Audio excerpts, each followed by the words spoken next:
Welcome to American Samoa. The sun rises above the Pacific Ocean, golden rays beaming across the surface, and at the center of the best blue experience are the rainforest covered tropical island. These sparkling immediately jewels are American Samoa, our island, our paradise. Welcome to our home.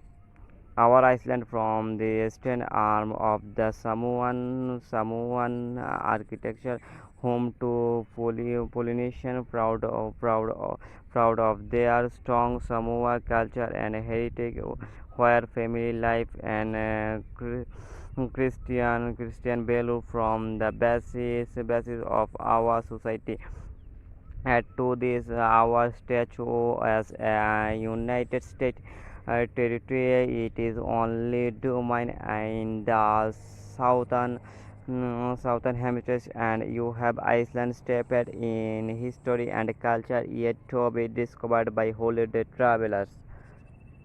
There are no five-star hotel here or fancy name retail outlets or even mass tourists, but what you will discover is a holiday destination with affordable accommodation and service, a great selection of retail stores and ecotourism and paradise, and the friendliest people in the South Pacific. Come and explore our island, experience our culture, and enjoy your holiday in American Samoa.